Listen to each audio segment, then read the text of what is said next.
तो चलिए दोस्तों शुरू करते हैं रिलेशन एंड फंक्शन एक्सरसाइज 1.1 करेंगे आज हम। इसके लिए आपको पहले थ्योरी आनी चाहिए सारी। इससे पहले एक मैंने वीडियो बनाई है बेसिक्स ऑफ रिलेशन फंक्शन, वो आपको अच्छे से देखनी है। अगर वो नहीं देखी पहले वो देखो, तब ये वीडियो देखना, वरना मत देखो। तो सबसे पहले रिलेशन, तो रिलेशन होता क्या है उस वीडियो में भी बताया था। Relation is a subset of A cross B. इतना याद रखोगे 12th के हिसाब से सफिशिएंट है। सीधा जाओ टाइप्स ऑफ रिलेशन में। टाइप्स ऑफ रिलेशन में पहला आता है रिफ्लेक्सिव रिलेशन।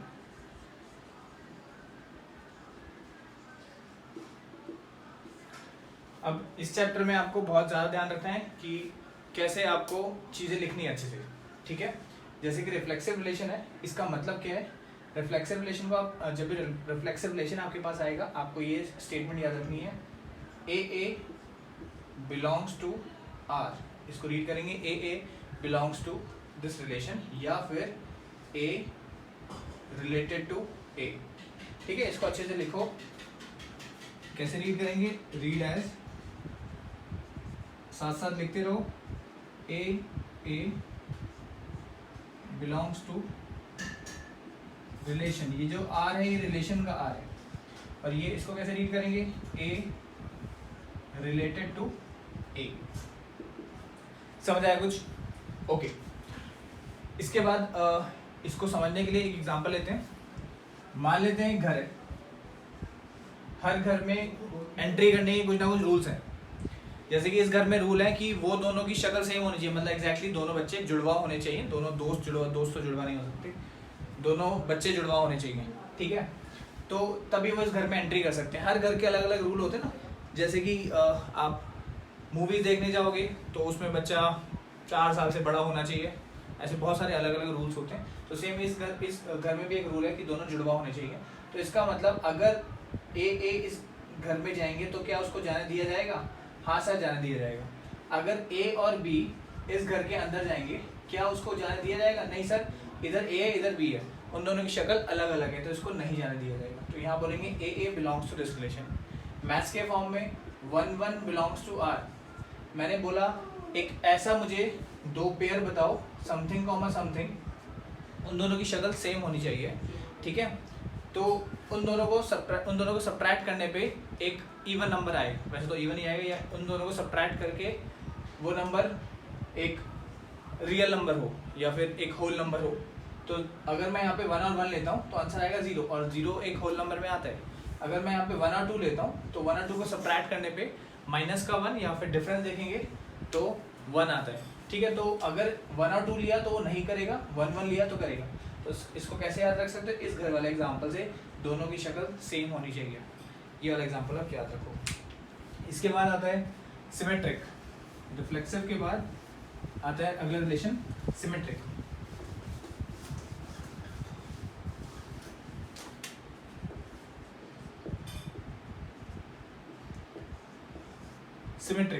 सिमेट्रिक का मतलब है if A comma B belongs to R, then B comma A must belongs to are.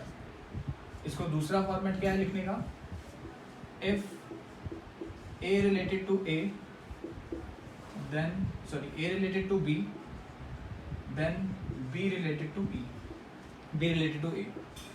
इसमें एग्जाम्पल हम कौन सा लिखेंगे? इसमें हम एक एग्जाम्पल लिखते हैं। हम फिर से एक घर लेता हूँ, और इस घर में इस बार रूल क्या है कि दोनों आपस में एक रिलेशन में डिफाइन करता हूँ कि इस घर में सिर्फ वो एंट्री करेंगे जो दोनों आपस में भाई होंगे। तो मैं एक लिखता हूँ सोनू कॉमा मोनू, ये दोनों आपस में भाई हैं। क्या सोनू और मोनू इस घर में जा सकते हैं? हाँ सर, जा सकते हैं, क्योंकि सोनू और मोनू भाई हैं। ये वाला पार्ट हमें पता है। जब भी इफ वाला पार्ट होगा तो उसको ये वाला पार्ट हमें पता होगा, ये पता है, ठीक है। और ये देन वाला पार्ट हमें टू प्रूफ वाला में आ जाएगा। इसको याद रखना, जब क्वेश्चन कराऊंगा तब समझ में आएगा। Then B related to A, या फिर then A belongs to R. तो क्या अगर मोनू और सोनू जाएगा तो वो भी क्या इस घर में जा सकता है? हाँ सर जा सकता है, क्योंकि इस घर के रूल है कि इधर वाला इधर के भाई होना चाहिए, जो इधर वाला है वो इधर वाले के भाई होना चाहिए। तो अगर सोनू मोनू का भाई है, क्या मोनू भी सोनू का भाई होगा? होगा। सिंपल है ना? ठीक है। अच्छा, अब आपको अजीब लग रहा होगा सर ये क्या चैप्टर है, हम क्या पढ़ रहे हैं, कुछ भी समझ नहीं आ रहा। ये सिर्फ थ्योरी है, चीज़ों को अच्छे से समझो, मैं क्या बता रहा हूँ दिमाग में रखो, फिर क्वेश्चन से रिलेट करोगे, वरना कुछ नहीं समझ में आने वाला। ठीक है। अगला आता है ट्रांजिटिव।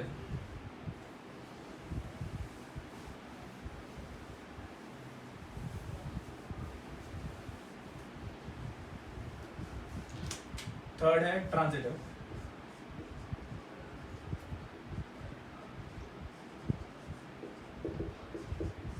तो ट्रांजिटिव रिलेशन क्या है? अगर ए और बी उस रिलेशन को बिलोंग कर रहा है एंड बी कॉमा सी भी उस रिलेशन को बिलोंग कर रहा है,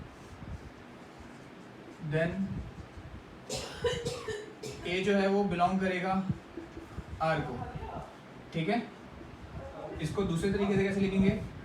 if A related to B and B related to C, then A related to C, ये होना चाहिए। ठीक है। इसमें हम तीन लोगों को लेना होता है हमेशा। ठीक है। एक लेता हूँ सोनू और मोनू, सेम वही घर वाला एग्जांपल, एक घर है उसमें सिर्फ वही एंट्री कर सकते हैं अगर इधर वाला इधर वाले का भाई होगा। तो यहाँ पे चीज़ें जो हैं उनका पोजीशन बहुत मैटर करती हैं। ठीक है ना? सोनू मोनू का भाई है, ये वाला पार्ट इफ वाला है, इफ सोनू मोनू का भाई है एंड मोनू टोनू का भाई है, तो ऑब्वियस सी बात है कि सोनू जो होगा वो टोनू का भाई होगा। ठीक है। ये वाला पार्ट हमें प्रूव करना होता है, ये वाला पार्ट हमें पता है। ठीक है। ये समझ में आया? फोर्थ आता है equivalence relation. Equivalence relation theory बहुत अच्छे से समझो। अच्छा, इसका एग्जांपल मैं एक और भी ले सकता हूँ, जैसे कि अगर मैथ्स के फॉर्मेट में बोलूँ कि इसका एग्जांपल लेते हैं। एक रिलेशन है A comma B, A is less than B. ठीक है, ये रिलेशन है। तो इसमें क्या सेटिस्फाई करेगा देखते हैं। सर अगर मैं इसमें लिखता हूँ 2,3, क्या इस रिलेशन को बिलोंग कर रहा है? सर 2 और 3, क्या इससे 2 जो है वो 3 से छोटा है? हाँ। एंड 3 इज लेस देन 5, क्या ये भी बिलोंग कर रहा है? हाँ कर रहा है। मैंने बोला ना ये और ये पहले करना चाहिए। अब ये वाला पार्ट मुझे प्रूव करके दिखाओ। तो क्या 2 और 5 इससे छोटा होगा? इस रिलेशन को बिलोंग करेगा? हाँ सर 2 जो है वो छोटा है 5 से। क्या 2 छोटा है 5 से? हाँ छोटा है। ठीक है। तो ध्यान रखना, A related to B, B related to C, तो A सीधा इसको जाके मिलेगा। हमेशा A रिलेटेड टू C लिखना, C रिलेटेड टू A मत लिख देना, वो गलत हो जाएगा। या इस एग्जांपल समझ सकते हैं, अगर मैं यहाँ पे 5,2 लिख दूंगा तो गलत नहीं हो जाएगा? क्या 5 छोटा है 2 से? ठीक है। तो ये गलत हो जाए, मैं ये वाली बात हो गई कि मैंने C और A को रिलेट कर दिया। ठीक है। तो इसलिए मैंने आपसे बोला पोजीशन मैटर करती है इसमें। ठीक है। Equivalence relation. इक्विवेलेंस रिलेशन क्या है? एक ऐसा रिलेशन जो रिफ्लेक्सिव भी है, सिमेट्रिक भी है और ट्रांजिटिव भी है। अगर एक रिलेशन रिफ्लेक्सिव, सिमेट्रिक, ट्रांजिटिव तीनों कंडीशन को सेटिस्फाई कर रहा है तो इसका मतलब वो एक इक्विवेलेंस रिलेशन है। समझ आया? अगर आपको अच्छे से समझ में आया तो फटाफट से नोट कर लो, नहीं समझ में आया तो वीडियो को फिर से पीछे करो और फिर से एक बार देख लो, क्लियर होगा। क्योंकि हम इसके बाद में एक्सरसाइज शुरू करने वाला हूँ। कुछ समझ आ रहा है या नहीं? गुड। नोट कर लिया होगा आपने। ठीक है, मैं रब करता हूँ। एनसीईआरटी खोल लो, एक्सरसाइज 1.1। एक्सरसाइज 1.1।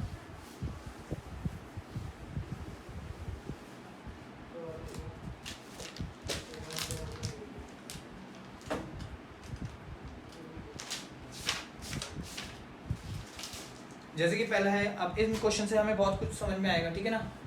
रेंज क्या होता है, डोमेन क्या होता है। अगर आपने बेसिक्स ऑफ रिलेशन फंक्शन इससे पहले वाली वीडियो नहीं देखी है तो फिर से अभी जो समझा रहा हूँ वो नहीं समझ में आने वाला, तो बेटर है वो देखो फिर ये देखना।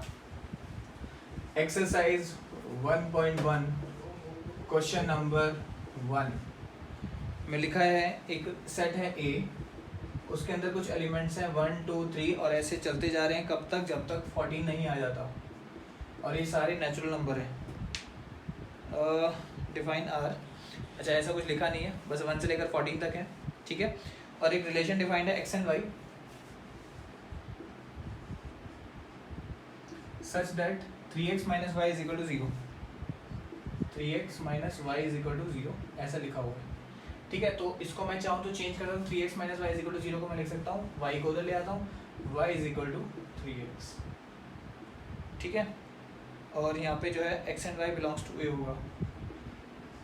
क्वेश्चन में लिखा नहीं है लेकिन ये ऑब्वियस सा होता है, x एंड y जो है वो a को ही बिलोंग कर रहा है, ठीक है। तो इसका मतलब अगर मैं इसको एरो डायग्राम से समझूँ, ठीक है, एरो डायग्राम से समझूँ तो 1 2 3 ऐसे चल रहा है अप टू 14 तक, यहाँ पे 1 2 3 अप टू चल रहा है 14 तक। ये जो हमें रिलेशन गिवन है, ये रिलेशन एक सेट बिल्डर फॉर्म में गिवन है। क्लास 11th में पढ़ा था हमने सेट बिल्डर फॉर्म। अब करना क्या है, इसमें x होता है इनपुट, हम क्या इनपुट डाल रहे हैं, और y होता है आउटपुट, आउटपुट क्या आ रहा है, ठीक है ना। x अगर मैं 4 घंटे पढ़ता हूँ तो मेरे 20 नंबर आते हैं, वो आउटपुट क्या है 20 नंबर, इनपुट क्या है 4 घंटे मैंने पढ़ा, ठीक है। तो a अगर मैं इसमें 1 इनपुट डालता हूँ तो 1 इनपुट डालते ही y जो आ जाएगा 3 टाइम्स हो जाए, तो 1 का 3 टाइम्स 3, 2 का 3 टाइम्स 6, 3 का 3 टाइम्स 9, और 4 का 3 टाइम्स 12, और अगर 5 का 3 टाइम्स करूँगा तो 15 यहाँ अवेलेबल ही नहीं है। तो ये वाली बात को अगर मैं रोस्टर फॉर्म में लिखूँ तो वो क्या होगा 1,3, 2,6, 3,9, 4,12, ठीक है। सबसे पहले आपको इस एरो डायग्राम की हेल्प से आपको सेट बिल्डर फॉर्म को रोस्टर फॉर्म में कन्वर्ट करना है, ठीक है। स्कूल में क्या होता है डायरेक्टली ये करा देते हैं, ये वाला समझ ही नहीं आता कैसे कर रहे हैं, तो बेटर है एरो डायग्राम में समझो, ठीक है। आपको ये चैप्टर थोड़ा सा मुश्किल लगेगा कि सर इसमें लिखना कैसे कैसे है, तो लिखने का तरीका धीरे धीरे आएगा, ऐसे एकदम से नहीं आएगा, तो सीधा नोट करो अच्छे से और समझो। अब क्वेश्चन शुरू होता है, अभी तक क्वेश्चन में हमने सिर्फ चीज़ें समझी हैं और कुछ नहीं किया। अब हम चेक कर रहे हैं क्वेश्चन में किया क्या ये रिफ्लेक्सिव होगा रिलेशन। रिफ्लेक्सिव बोलना चाहता है कि अगर यहाँ 1 है तो यहाँ भी 1 होना चाहिए। क्या इस रिलेशन के अंदर 1 1 बैठा है? नहीं बैठा, हम बोलेंगे 1 1 does not belongs to this relation, तो ये रिफ्लेक्सिव नहीं है। अच्छा सर मान लेते हैं यहाँ 1 1 होता तो क्या हाँ बोल देता? नहीं, ऐसा नहीं है। फिर 1 1 है तो 2 2 भी होना चाहिए। सर अच्छा 1 1 होता 2 2 होता तो बोल देता? नहीं, फिर 3 3 भी होना चाहिए। ऐसे अगर इसमें 14 तक है 1 1 2 2 3 3 4 4 अप टू 14 तक होता तभी मैं बोलता। अगर एक भी नहीं होता, मान लो 13 13 होता, 14 14 नहीं होता, अप टू 13 13 होता, 14 14 नहीं होता, तो मना कर देना, रिफ्लेक्सिव नहीं है। समझ आया रिफ्लेक्सिव का मतलब? कि दोनों की शक्लें सेम होनी चाहिए। भाई वाला एग्जांपल, जुड़वा वाला एग्जांपल दिया था, दोनों की शक्ल सेम होनी चाहिए तभी वो उस घर में एंट्री कर सकता है, ठीक है ना। ऐसे हर घर के अलग अलग रूल्स हैं, तो हम बोलेंगे hence it is not reflexive.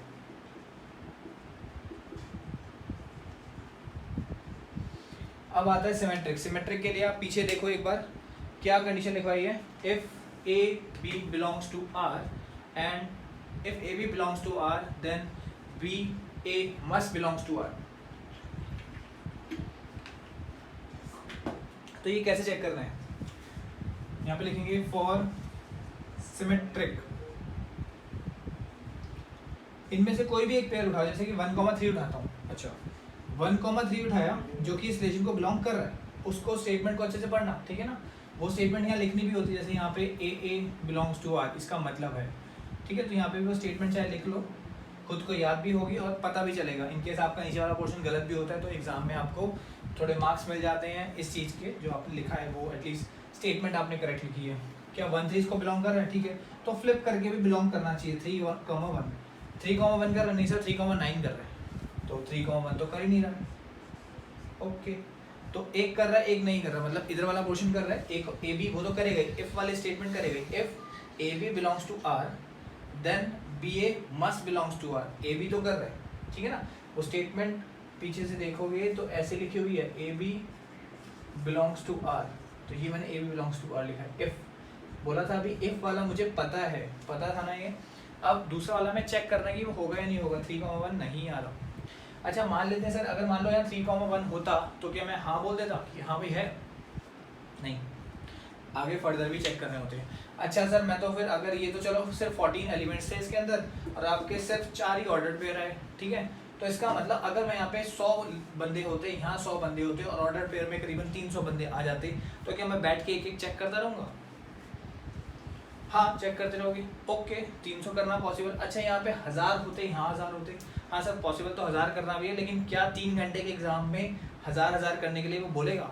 नहीं, आपको वैसे 300 भी करने के लिए नहीं बोलेगा, लेकिन अगर बहुत ही ज़्यादा होते, जैसे मान लेता हूँ यहाँ पे मैं रियल नंबर लेता हूँ, यहाँ पे रियल नंबर लेता हूँ, तो क्या मुझे ऐसे करना होगा? नहीं, उसका स्टाइल अलग है, ठीक है, वो भी सीखेंगे हम क्वेश्चन में, लेकिन पहले ये आसान वाला तरीका से सीखो, ठीक है। तो हम बोलेंगे hence it is not reflexive, तो यहाँ पे लिखोगे नॉट सिमेट्रिक, सॉरी। समझ आ रहे हैं? अगर नहीं समझ में आ रहा तो फिर से एक बार थोड़ा सा पीछे देखो, आएगा समझ में, ठीक है। थोड़ा सा रब कर देता हूँ इसको, क्योंकि ट्रांजिटिव को प्रूव करना थोड़ा सा मुश्किल काम होता है, इस क्वेश्चन में तो नहीं है, लेकिन वैसे होता है जनरली फॉर ट्रांजिटिव।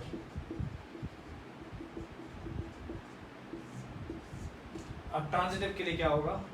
अब स्टेटमेंट लिखता हूँ, if a, b belongs to R and b, c belongs to R, then a, c must belongs to R, ऐसा होना चाहिए। तो एक ऐसा मुझे लेना है जैसे कि 1,3, क्या 1,3 इसको बिलोंग कर रहा है? हाँ सर कर रहा है, देखो। अब b, c है, तो इधर वाला जो है वो 3 है, तो इधर भी 3 लेना पड़ेगा। क्या 3,9 कर रहा है? हाँ कर रहा है ना। ये वाला मुझे कुछ ऐसे पोर्शन लेने पड़ेंगे जो इसमें कर रहे हो, ठीक है। अच्छा, क्या 1,9 कर रहा है? नहीं सर 1,9 तो नहीं कर रहा, तो ये ट्रांजिटिव भी नहीं है, नॉट ट्रांजिटिव। समझ आ रहा है या नहीं? अगर नहीं समझ में आ रहा तो फिर से एक बार पीछे देखो, तब और अच्छे समझ में आएगा। अब पीछे से क्या देखोगे? बार बार मैं बोले जा रहा हूँ। एक्चुअल में ये चैप्टर ना बिल्कुल अलग है, 11th में भी आपको अच्छे से शायद नहीं समझ में आया होगा, तो एक बार फिर से करना पड़ता है। मैक्सिमम बच्चों को 100 में से 98 बच्चों को ये चैप्टर कम से कम 3 बार करना पड़ता है पूरे 12th में, तब जाके उनको कॉन्फिडेंस आता है। तो आप तो अभी पहली बार ही कर रहे हो, अभी 2 बार और करना होगा और अच्छे से कॉन्फिडेंस बिल्ड होगा, ठीक है ना। क्या लिखना होता है? सर मुझे कैसे पता चलेगा? आपने तो इंग्लिश बना दी इसको, मैथ्स तो किसी लग ही नहीं रही है, तो ये चैप्टर कुछ ऐसा ही है, कुछ नहीं कर सकता मैं, ठीक है। समझ में आ गया? अभी हमने सिर्फ फर्स्ट पार्ट किया है, सेकंड पार्ट ये नोट कर लो, पॉज कर लिया करो वीडियो अगर नोट करना है तो। क्वेश्चन नंबर 2, मतलब क्वेश्चन नंबर 2 नहीं, इसका ही सेकंड पार्ट। क्वेश्चन नंबर 1 के बहुत सारे पार्ट है और 5 के तो फिर से 5 पार्ट है, ठीक है। तो सारे हम नहीं करेंगे, कुछ ऐसे डिस्कस कर लेंगे ओरली, ठीक है। सेकंड पार्ट,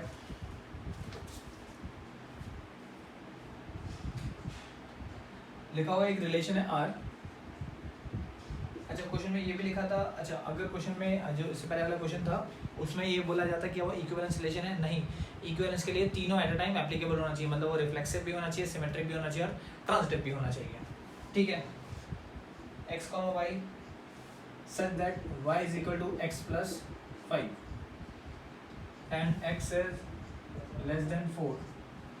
तो अगर x 4 से छोटा है तो बताओ क्या क्या चीज़ें इसमें आएंगी। यहाँ पे सारे नेचुरल नंबर की बात हो रही है, तो इसका मतलब x जो होता है हमेशा इनपुट होता है, तो 1 डाल सकते हैं, 2 डाल सकते हैं, 3 डाल सकते हैं, 4 नहीं डालेंगे क्योंकि यहाँ इक्वल टू का साइन नहीं है। तो अगर 1 इनपुट डालूंगा तो आउटपुट में 5 ऐड होके आ रहा है, 5 ऐड होके आ रहा है ना, तो 6 आ जाएगा। इसमें 5 ऐड होके आ रहा है 7, इसमें 5 ऐड होके आ रहा है 8। तो इस सेट बिल्डर फॉर्म को मैंने रोस्टर फॉर्म में कन्वर्ट कर दिया, 1,6, 2,7, 3,8। ये मैंने क्या करा, एक रोस्टर फॉर्म में कन्वर्ट कर दिया। अब करना क्या है, रिफ्लेक्सिव चेक करना है। आप थोड़ा डायरेक्ट करेंगे, क्या 1,1 इस रिलेशन को बिलोंग कर रहा है? फटाफट से लिखोगे 1,1 does not belongs to this relation, game ही खत्म। अच्छा सर मान लेते हैं 1,1 करता तो भाई आगे देखो ना, फिर 2,2 कर रहा है, मान लो वो भी करता तो आगे देखो 3,3 कर रहा है, मान लो वो भी करता तो हाँ वो देते। आप ये बोलेंगे नहीं भाई ये रिफ्लेक्सिव नहीं है, क्या बोलेंगे? नहीं भाई ये रिफ्लेक्सिव नहीं है, फर्स्ट पार्ट मतलब रिफ्लेक्सिव, नॉट रिफ्लेक्सिव, ठीक है। फिर सिमेट्रिक चेक करो, सिमेट्रिक के लिए 1,6 कर रहा है, ठीक है। क्या 6,1 कर रहा है? नहीं, क्या बोलेंगे? नहीं भाई ये तो रिफ्लेक्सिव भी नहीं है और सिमेट्रिक भी नहीं है, रिफ्लेक्सिव नहीं है, सिमेट्रिक नहीं है। अब ट्रांजिटिव चेक करेंगे, क्या 1,6 इसको बिलोंग कर रहा है? कर रहा है। आगे अगर मैं यहाँ पे 6 लेता, एक्चुअल में 6 तो ले ही नहीं सकता, लेकिन अगर 6 होता भी, मान लेते हैं 6 होता तो 5 ऐड होके 11 हो जाता, भाई यही बिलोंग नहीं कर रहा, ठीक है, मुझे कोई ऐसा पार्टनर नहीं मिल रहा। देखो इसमें ट्रांजिटिव के लिए 1 2 3 जने होते हैं, ए बी करना चाहिए, बी सी बी करना चाहिए, फिर ए सी होगा। तो ए सी वाला पार्ट तो हमें प्रूव करना होता है ना, तो ए बी इससे कर रहा है, वो दिखा दिया। भाई हमें बी सी वाला पोर्शन ही नहीं मिल रहा है, तो आगे तक चेंज जाएगी कहाँ से, समझो। 1 6 कर रहा है, 6 11 तो कर ही नहीं रहा सर। इनपुट में आप 6 4 से ज़्यादा 4 से छोटा नंबर डाल रहे हैं और वो नेचुरल नंबर ही डाल रहे हैं, समझ आएगा। तो ना रिफ्लेक्सिव है, ना ये सिमेट्रिक है, और ना ही ये ट्रांजिटिव है, ठीक है। इसी का थर्ड पार्ट, वीडियो पॉज कर लिया करो नोट करने के लिए। थर्ड पार्ट, एक सेट है, इसके अंदर 1 2 3 4 5 और 6 एलिमेंट्स है, और रिलेशन लिखा हुआ है x, y such that y is divisible by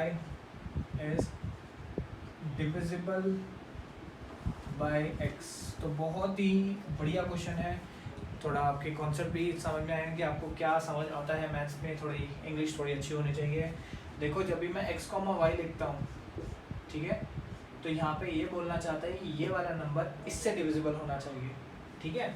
तो इसको पहले एरो डायग्राम से समझते हैं। यहाँ पे 1 2 3 4 5 6 और यहाँ भी 1 2 3 4 5 6, ठीक है, ऐसे लिख लिया। तो सबसे पहले इसको रोस्टर फॉर्म में कन्वर्ट करेंगे। रोस्टर फॉर्म में कैसे करेंगे, एक सेट है ए, इसको रोस्टर फॉर्म में जैसे कि अगर मैं यहाँ पे 1 लिखता हूँ, क्या 1 1 आएगा, क्या 1 इज 1 1 लिखता हूँ मैं, अगर चेक करता हूँ क्या 1 इज डिविजिबल बाय 1, बार बार बोलोगे समझ में आएगा, क्या ये वाला नंबर इससे डिविजिबल है, हाँ सर है, तो लिख दो, कोई दिक्कत नहीं। अब 1 को 2 से, अब लिखो 1 2, क्या 2 इज डिविजिबल बाय 1, बोलोगे तो खुद समझ में आएगा, क्या 2 1 से डिविजिबल है, हाँ सर।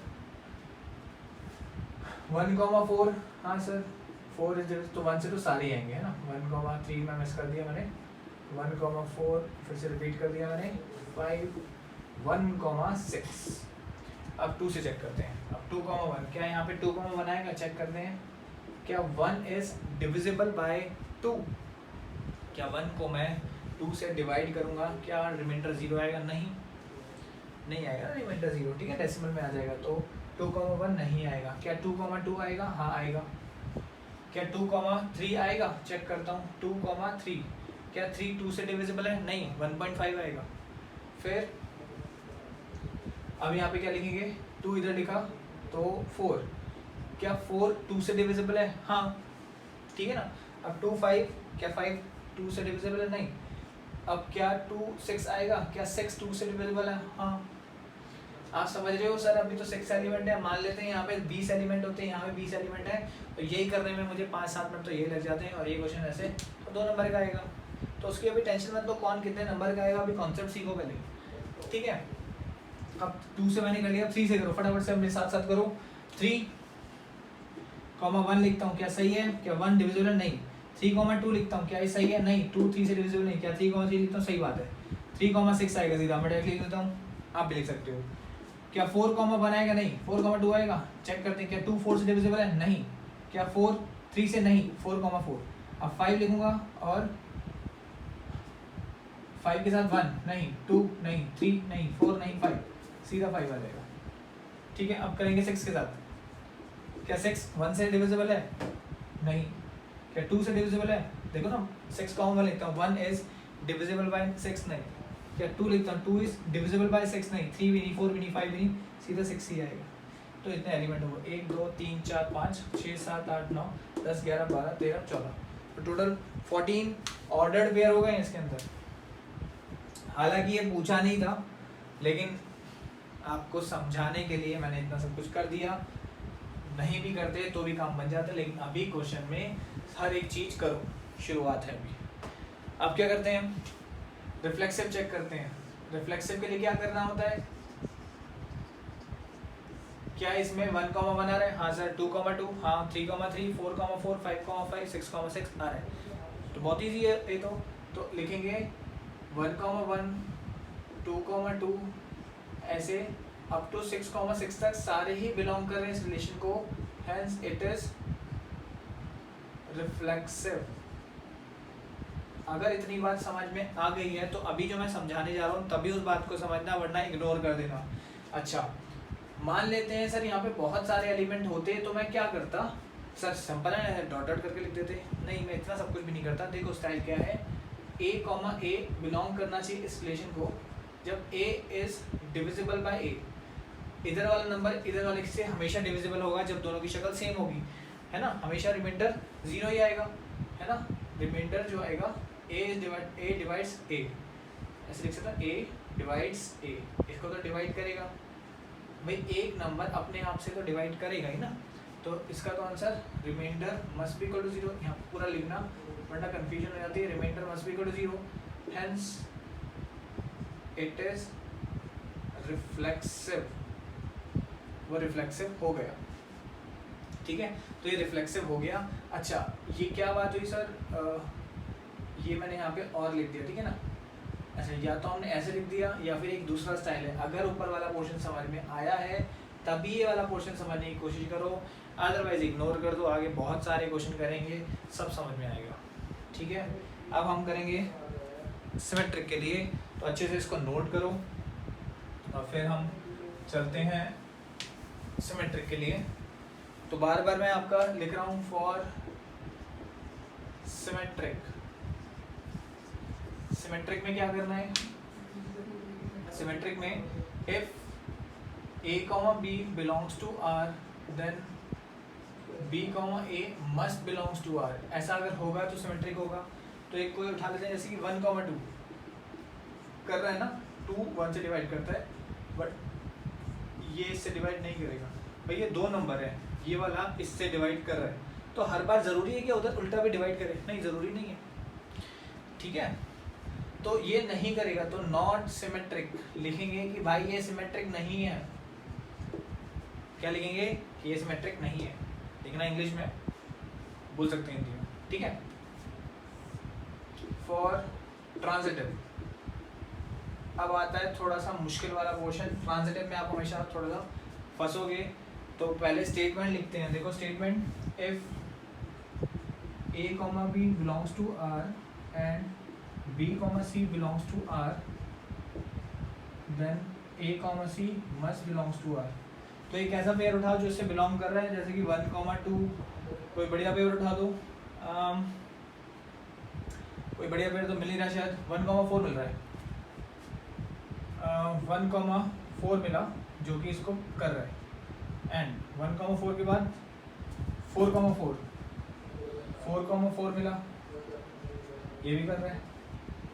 तो क्या 1, 4 में करेगा? एंड 1, 4 है ना, 1, 4, 4, 1, 4 करेगा। अरे हाँ सर, ये तो कर रहा है। तो क्या हर बार ऐसा होगा? ठीक है, जैसे कि 1, 5 है, 5, 5, 1, 5, हाँ सर ये तो हर बार होगा। तो ये क्या गेम क्या है सर? मैं हर एक को करके देखूंगा। अगर यहाँ पे 20 एलिमेंट होते तो क्या मैं हर बार को करके देखता और उनमें से एक भी ऐसा मिल जाता तो मैं क्या लिखता कि नहीं है? तो मैं क्या सारे बैठ के चेक करता रहूँ? नहीं, चेक नहीं करना। अभी के लिए तो लिख दो हाँ भाई ये तो ट्रांजिटिव है, और अगर लिख दो अभी हेंस इट इज ट्रांजिटिव। हमने एक रैंडम ऐसे चेक करा, एंड इट इज ट्रांजिटिव। इसका जो बेस्ट मेथड है ना वो है जो अभी मैंने वेरिएबल ऊपर वाला सिमेंट जो मैंने अभी रिफ्लेक्सिव के लिए एक अलग से मैंने लिखवाया था ना, वो सबसे बेस्ट मेथड होता है। बेस्ट का मतलब है वो स्टैंडर्ड मेथड है, उसको आपको ज़्यादा मेहनत करने की ज़रूरत नहीं है, ठीक है। अब जो मैं पोर्शन समझाने जा रहा हूँ, अगेन अगर आपको ये वाला समझ में आता है तभी ये वाला समझना, अदरवाइज अभी के लिए इग्नोर करना, ठीक है। जैसे कि A और B, इसका मतलब B जो है वो B डिवाइड्स A, ठीक है। और B, C, इसका मतलब C डिवाइड्स B, ठीक है। अब इनको लिखते हैं सीक्वेंस में। B जो है वो A को डिवाइड कर रहे हैं, C जो है वो B को डिवाइड कर रहे हैं, तो उस केस में C जो है वो A को भी डिवाइड करेगा। ध्यान से समझो तो समझ आएगा। A जो है वो B को डिवाइड कर, B जो है वो A को डिवाइड कर पा रहा है। सी जो है वो बी को डिवाइड कर पा रहे हैं, तो सी जो है वो ए को डिवाइड करेगा। इसका मतलब ये सबसे छोटा है, ये सबसे छोटा है, ये सबसे छोटा है, ये दूसरे नंबर पे, तीसरे नंबर पे, ये वाला इसको करेगा। मतलब कि अगर मैं करेगा तो मतलब वो छोटा कंसीडर करो, तो बड़ा जो है वो छोटे को कर रहा है, ये इससे बड़ा तो इसको कर रहा है, तो ये सबसे बड़ा तो इसको भी करेगा, ठीक है ना। तो यहाँ पे हम लिख सकते हैं हेंस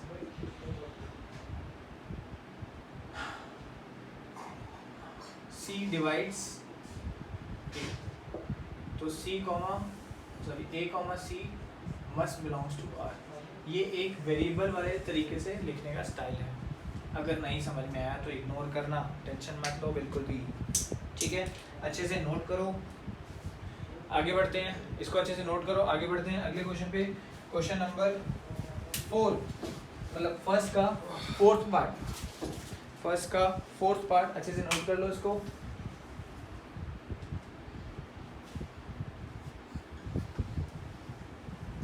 आगे क्वेश्चन बहुत आसान है फर्स्ट क्वेश्चन की, ठीक है। तो आगे क्वेश्चन हम डिस्कस कर लेंगे, बस फोर्थ पार्ट कर देता हूँ, बाकी बहुत इजी है। जैसे कि एक रिलेशन है are, x, y such that x minus y is an integer। वो एक इंटीजर को बिलोंग कर रहा है, ठीक है। तो इसको कैसे करेंगे, देखो ध्यान से, इसको अब हम वेरिएबल स्टाइल से करेंगे। अब ये वो वाला टास्क आ गया कि सर यहाँ पे तो इंटीजर तो इनफाइनाइट होते हैं, तो क्या करोगे, है ना। पहले वाले जैसे क्वेश्चन में था कि हमारे पास एलिमेंट जो थे वो लिमिटेड थे, तो हमने रोस्टर फॉर्म में करा, एक एक करके बैठ के चेक कर रहे थे, कर पाए।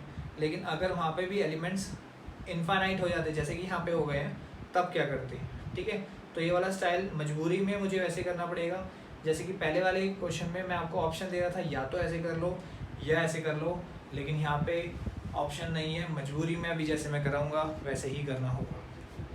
अच्छे से समझो, ज़्यादा मुश्किल नहीं है। सबसे पहले दोनों का सब्ट्रैक्ट करने पे, इसको समझो, दोनों को सब्ट्रैक्ट करने पे, मुझे तो 12th में क्वेश्चन समझ ही नहीं आते थे क्योंकि मुझे इसको रीड ही नहीं करना आता था। x and y such that x minus y is an integer, दोनों को सब्ट्रैक्ट करने पे जो आंसर आए वो एक इंटीजर होगा, तो वो इस रिलेशन को बिलोंग करेगा। वही एक घर का एक रूल है कि दो बंदे जो आएंगे उन दोनों की मैं एज को सब्ट्रैक्ट करूंगा, और अगर वो एक इंटीजर आएगा तो मैं बोलूँगा अंदर आ जाओ, अदरवाइज बाहर भाग जाओ, ठीक है। तो सेम यही कंडीशन यहाँ पर है। तो फॉर रिफ्लेक्सिव के लिए क्या करूँगा, ए बिलोंग्स टू आर, ऐसा होना चाहिए था ना सर। अगर ए में से ए को मैं सब्ट्रैक्ट करूँगा, इट इज़ 0। भाई दो नंबर की शक्ल बिल्कुल सेम होगी और सब्ट्रैक्ट करूँगा 0 ही आएगा हमेशा, एंड 0 इज एन इंटीजर, वो तो एक इंटीजर है, हमेशा 0 ही आएगा, हेंस इट इज रिफ्लेक्सिव। बोलेंगे हाँ भाई ये तो रिफ्लेक्सिव है। अब आता है रिफ्लेक्सिव के बाद सिमेट्रिक, बोलेंगे ए कॉमा बी इस रिलेशन को बिलोंग करना चाहिए। इफ अगर ये करता है तो ये भी अगर करेगा तो हम बोलेंगे कि ये सिमेट्रिक होगा। तो मतलब कि अगर ये कर रहा है, ये वाला कर रहा है, तो इसका मतलब a minus B must be equal to एक इंटीजर आना चाहिए। इंटीजर को मैंने z से रिप्रेजेंट कर दिया है ना, तो इसका मतलब b कॉमा ए भी आना चाहिए एग्जैक्टली। अब मैं जो करने जा रहा हूँ वो होता है बबल। ये है बबल जो कार्टून में आता है, मैं ऐसे करता हूँ और सोचता हूँ कि यहाँ पे एक बबल बन जाता है ऐसे करके। तो यहाँ पे ये थिंकिंग प्रोसेस है कि क्या आना चाहिए, इसका मतलब b माइनस ए भी एक इंटीजर आना चाहिए। अगर मैं यहाँ पे किसी भी तरीके से वो चीज़ ले आऊँ तो मैं ये लिख पाऊँगा। ध्यान से देखो, ये वाली स्टेटमेंट मैं कब लिख पाया, जब ये था अवेलेबल, इसकी हेल्प से तो मैं ये लिख पाया। इसका मतलब मुझे ये चाहिए, ये मैं लिखना चाहता हूँ, तो मुझे ऐसा कुछ करना पड़ेगा। तो मैंने क्या करा, इसमें से माइनस का 1 कॉमन ले लिया, तो यहाँ b माइनस ए आ गया और यहाँ z आ गया, तो यहाँ b minus A is equal to minus का z आ गया। भाई माइनस का z का मतलब क्या है कि वो नेगेटिव इंटीजर है, लेकिन इंटीजर तो इंटीजर होता है ना, क्योंकि यहाँ तो उसने कोई बाउंडेशन नहीं लगाया ना कि पॉजिटिव ही चाहिए नेगेटिव चाहिए, इंटीजर तो इंटीजर ही होता है। तो b माइनस ए नेगेटिव z आ गया, ठीक है। अब क्या करना है, हम बोलेंगे इसको शक्ल ध्यान से देखो, जब a और b लिखा था ऐसा, तो उन दोनों का सब्ट्रैक्शन, इसको यहाँ कॉपी कर दिया था, इसको यहाँ कॉपी कर दिया था, बीच में माइनस का साइन। इसका मतलब अगर ऐसा लिखा होता तो इसको यहाँ कॉपी इसको यहाँ कॉपी और ये भी बिलोंग कर रहा है, हेंस इट इज क्या, सिमेट्रिक। समझो अच्छे से, ठीक है ना। अब आता है अगला, रिफ्लेक्सिव, सिमेट्रिक, ट्रांजिटिव, ठीक है। ओहो मैंने वो रब कर दिया। ट्रांजिटिव के लिए याद ही है वैसे x माइनस वाई एग्जैक्ट को होना चाहिए। ट्रांजिटिव ये क्या है, ट्रांजिटिव। तो लाइन लिख लेते हैं, if a comma b belongs to R and b comma c belongs to R, then a comma c must belongs to R। तो ये if वाला जो पोर्शन है ये मुझे पता है, अगर वो कर रहा है तो इसका मतलब a minus B must be equal to कोई एक z आना चाहिए, मैं एक वेरिएबल है तो कोई लैम्डा आना चाहिए, है ना। यहाँ पे लैम्डा जो है एक इंटीजर को बिलोंग कर रहा है, and b minus C must be equal to beta आना चाहिए। अब फिर से कौन सा वाला स्टेप, मैं सोचूंगा ऐसे करके कि क्या है थिंकिंग प्रोसेस, वो आना चाहिए a माइनस सी। इसका मतलब a और c के बीच में बात हो रही है, b को हटा दो। तो b को हटाने के लिए इन दोनों को मुझे ऐड करना पड़ेगा। मैंने इसको हटा दिया, लैम्डा प्लस बीटा आ गया, b से b कैंसिल हो गया, a माइनस सी इसको मैंने थीटा मान लिया, ठीक है। यहाँ पे मेंशन कर देना कि लैम्डा हो, बीटा हो एंड थीटा, ये सब एक इंटीजर को ही रिप्रेजेंट कर रहे हैं, ठीक है। अच्छे से लिखना है, ठीक है। अरे a माइनस सी आ गया, देखो जो थिंकिंग प्रोसेस में देखा था वो कुछ ऐसा आना चाहिए था कि वो एक इंटीजर आ गया। अब क्या लिखेंगे, a comma C must belongs to R। आया समझ में, सिर्फ चार पार्ट ही करें। इसके बाद जो है फिफ्थ पार्ट है, फिफ्थ पार्ट का फर्स्ट पार्ट बता देता हूँ, ठीक है। R X and Y work at same place, जैसे कि मैं और आप, हम दोनों सेम जगह पे काम करते हैं। एक घर है, वो हमसे पूछेगा कि आप दोनों सेम जगह काम करते हो तो अंदर आओ, अदरवाइज मत आओ। तो रिफ्लेक्सिव के लिए क्या, जैसे कि मैं और मेरा जैसी शक्ल है दूसरा, क्या आप दोनों सेम जगह एक ही जगह काम करते हो, या मैं और मैं एक ही जगह काम करता हूँ, हाँ तो ये रिफ्लेक्सिव होगा।